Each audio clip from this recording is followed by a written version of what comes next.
Student, आज हम अध्ययन करेंगे एक नए वंश के बारे में जिसका नाम है सैयद वंश। तो सैयद वंश के बारे में केवल एक नंबर का प्रश्न पेपर के दौरान पूछा जाता है बेटा, सैयद वंश की स्थापना किसने की थी? तो सैयद वंश की स्थापना खिज्र खां ने सैयद वंश की स्थापना की थी। एक नंबर का ये महत्वपूर्ण प्रश्न है, तो आप इसको निश्चित रूप से याद करेंगे। सैयद वंश का संस्थापक कौन था? खिज्र खां। इसके बाद हम अध्ययन करेंगे लोदी वंश के बारे में, और लोदी वंश का जो प्रथम शासक था उसका नाम था बहलोल लोदी। तो हर एक वंश का जो संस्थापक है उसका नाम निश्चित रूप से मैं बार बार कह रहा हूं आपको कि याद होना चाहिए। और दूसरा जो वंश है जिसके बारे में हम अध्ययन करेंगे अब, उसका नाम है लोदी वंश।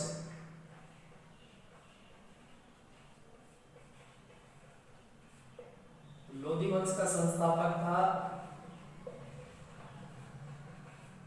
बहलोल लोदी। जिस प्रकार से हम पहले भी अनेक वंशों के बारे में अध्ययन कर चुके हैं। पाल वंश की स्थापना गोपाल ने की थी। मौर्य वंश की स्थापना चंद्रगुप्त मौर्य ने की थी। इसी प्रकार से लोदी वंश की स्थापना बहलोल लोदी ने की थी। तो एक नंबर के प्रश्न के दौरान ये पूछ लिया जाता है, आप इसको निश्चित रूप से याद करेंगे। इस वंश की बात करें तो इस वंश का एक शासक था बेटा जिसका नाम था निजाम शाह, जिसे सिकंदर शाह भी कहा जाता है क्योंकि उसने सिकंदर शाह की उपाधि धारण की थी। इसी प्रकार से सिकंदर शाह ने, क्योंकि इसी वंश का जो शासक था एक जिसका नाम था सिकंदर शाह, उसने भूमि की नाप को लेकर के एक गज चलाया था अपने समय में, जिसे क्या कहते थे? सिकंदरी गज। ये जो सिकंदरी गज था ये प्राय 30 इंच का होता था और लंबे समय तक यह सिकंदरी गज के नाम से चलता रहा। तो भूमि को नापने के लिए ये गज चलाया था जिसका नाम क्या था? सिकंदरी गज। और ये किसने चलाया था? तो लोदी वंश का एक शासक था जिसका नाम था निजाम शाह, और इसने एक उपाधि धारण की थी जिसका नाम था सिकंदर शाह। तो इसने ही एक गज चलाया था।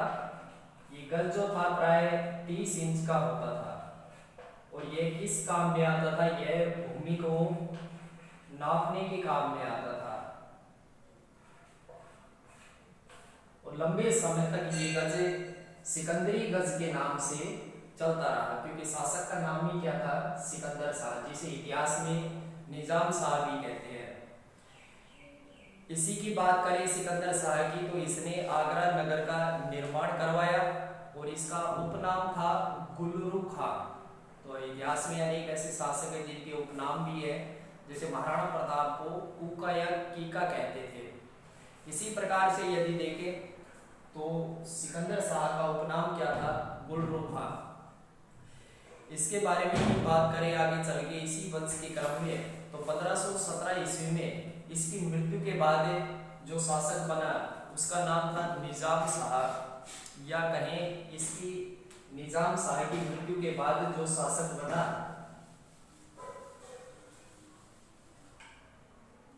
निजाम शाह या सिकंदर शाह की मृत्यु के बाद जो अगला शासक बना बेटा उसका नाम था इब्राहिम लोदी। और पिछली कक्षाओं के दौरान भी आप अध्ययन कर चुके हो, इब्राहिम लोदी और मुगल सम्राट बाबर के मध्य 1526 ईस्वी में पानीपत का युद्ध हुआ था और पानीपत के युद्ध में इब्राहिम लोदी को परास्त कर दिया था। किसने परास्त कर दिया था? बाबर ने परास्त कर दिया था। और भारत में मुगल साम्राज्य की नींव डाली किसने? बाबर ने। तो लोदी वंश का शासक था इब्राहिम लोदी। इसी को परास्त करने के बाद भारत में मुगल साम्राज्य की नींव डाली थी किसने? बाबर ने। तो इतना आप अध्ययन करेंगे इसी प्रकार से। इसके बाद में हम अध्ययन करेंगे आगे सल्तनत कालीन प्रशासन के बारे में। क्योंकि हमारा टॉपिक ही दिल्ली सल्तनत चल रहा है और दिल्ली सल्तनत के अंतर्गत जो महत्वपूर्ण प्रशासनिक पद थे उनके नाम क्या थे, या महत्वपूर्ण जो प्रशासनिक अधिकारी थे उन्हें उस समय में क्या कहते थे। तो सल्तनत कालीन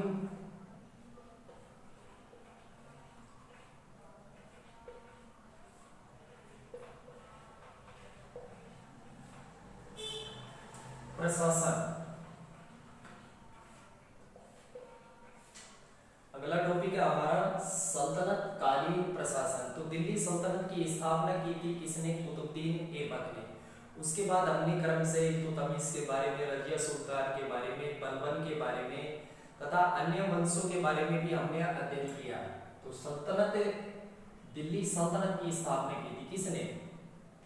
कुतुबुद्दीन ऐबक ने, जो कि मोहम्मद गोरी का गुलाम था। तो सल्तनत कालीन, काल यानी समय में, काल किसे कहते हैं? समय में, यानी दिल्ली सल्तनत के समय में जो प्रशासन था वो किस प्रकार से चल रहा था उसके बारे में अध्ययन करेंगे। तो इसमें जो सबसे पहला पॉइंट है हमारा वो है सुल्तान। सुल्तान की उपाधि की बात करें तो उपाधि तुर्की शासकों के द्वारा, तुर्की जो देश है उसके शासकों के द्वारा सुल्तान की उपाधि सबसे पहले शुरू की गई थी या धारण की गई थी। महमूद गजनवी सुल्तान की उपाधि धारण करने वाला प्रथम शासक था। तो सुल्तान की उपाधि धारण करने वाला पहला शासक कौन था? महमूद गजनवी। इसी प्रकार से राज्य की संपूर्ण शक्ति सुल्तान के हाथ में होती थी, यानी शासन का सर्वे सर्वा कौन होता था? सुल्तान। शासन की समझ सकती है किसमें निहित होती थी? सुल्तान में। अंतिम निर्णय किसका माना जाता था? सुल्तान का। और सुल्तान की उपाधि सबसे पहले किसने धारण की थी? महमूद गजनवी ने। इसके बाद प्रशासन कालीन की बात करें इसी में सल्तनत काल में, तो दूसरा जो एक महत्वपूर्ण शब्द है वो है अमीर। क्वेश्चन पूछ लिया जाता है बेटा पेपर में कि सल्तनत काल में अमीर कौन होते थे या अमीर से क्या तात्पर्य है। तो सल्तनत काल में सुल्तान की शक्ति पर अमीर वर्ग के लोगों का प्रभाव होता था, और अमीर वर्ग के जो लोग थे इसके अंतर्गत तुर्क अर्थात तुर्की के कुछ लोग तथा गैर तुर्क जो कि तुर्की के नहीं थे वो इसके अंतर्गत आते थे। किसमें? अमीर वर्ग में। इसके बाद हम अध्ययन करेंगे आगे बढ़ते हुए इल्तुतमिश के समय में 40 अमीरों का एक समूह था जिसे चहलगामी भी कहते थे। इसी प्रकार से दीवाने इंसा,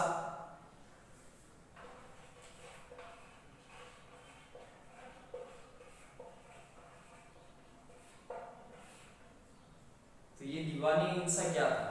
दीवाने इंसा पर शाही पत्र व्यवहार का दायित्व था। जितने भी राजा के पास से सुल्तान के पास पत्र आते थे उन पत्रों को पढ़ना, उनको संभाल करके रखना तथा सुल्तान के द्वारा लिखे गए जो पत्र थे उनको दूसरी जगह पर राजाओं के पास पहुंचाने का जो कार्य था वो किसका था? ये दीवाने इंसा नामक जो एक अधिकारी होता था उसका ये कार्य था। संपूर्ण राजशाही जो पत्र व्यवहार था वो दीवाने इंसा के द्वारा किया जाता था। इसी प्रकार से सदर उस सुदूर धर्म विभाग का प्रमुख होता था। सल्तनत काल में धर्म विभाग का प्रमुख क्या कहलाता था? सदर उस सुदूर। इसके बाद खम्स युद्ध के समय में जो लूट का सामान होता था उसे क्या कहते थे? उसे खम्स कहते थे। एक नंबर का महत्वपूर्ण शब्द है।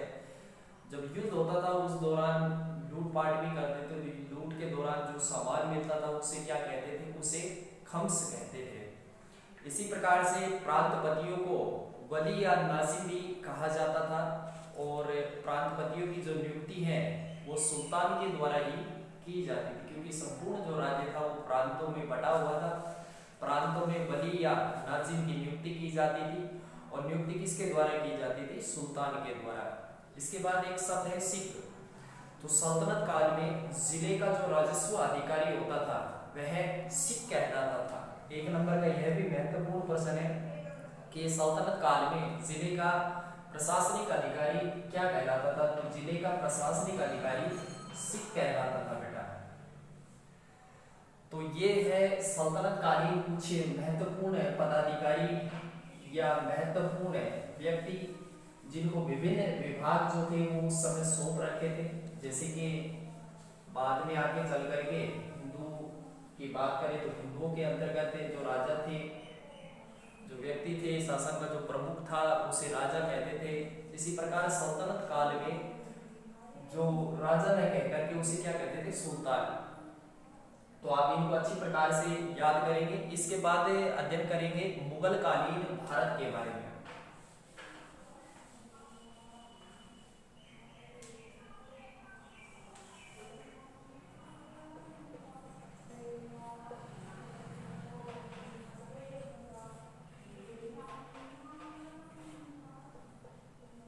बेटा अगला पॉइंट है हमारा मुगल कालीन भारत। मुगलों के समय में तो भारत में सबसे पहले मुगल साम्राज्य की नींव डाली थी किसने? मुगल साम्राज्य की नींव डाली थी बाबर ने।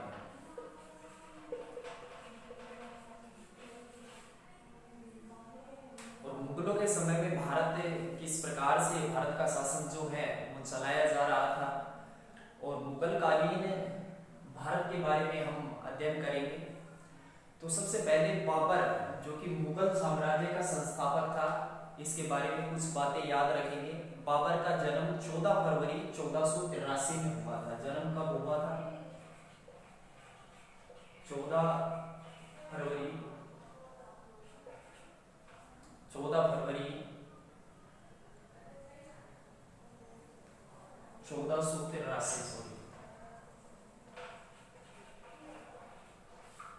14 फरवरी 1483 को बाबर का जन्म हुआ था। और बाबर की बात करें तो 26 दिसंबर 1530 में इसकी मृत्यु हो गई थी। बाबर का जन्म उज्बेकिस्तान नामक देश में हुआ था, और यह मध्य एशिया का एक देश है जिसका नाम था उज्बेकिस्तान। वहाँ का शासक था, वहीं पर इसका जन्म हुआ था 14 फरवरी 1483 ईस्वी को। इसी प्रकार से भारत में मुगल साम्राज्य का संस्थापक कहलाता है बाबर। तो बाबर के बारे में कुछ महत्वपूर्ण बातें हैं। या कोई भी शासक हो, यदि उसका जन्म, उसकी मृत्यु, जन्म कहाँ पर हुआ, मृत्यु कहाँ पर हुई, तो ये महत्वपूर्ण बातें होती हैं, वो निश्चित रूप से आपको याद रखनी चाहिए। बाबर का जन्म 14 फरवरी 1483 को, जन्म कहाँ पर हुआ था? उज्बेकिस्तान में। मध्य एशिया का एक बेटा देश है उज्बेकिस्तान। तथा इसने भारत में मुगल साम्राज्य की नींव डाली थी। इस प्रकार के 4 महत्वपूर्ण इसने युद्ध भी किए थे, 1526, 27, 28 और 1526, 27, 28 और 29 में। 30 में इसकी मृत्यु हो गई थी। और इन युद्धों के बारे में हम कल के वीडियो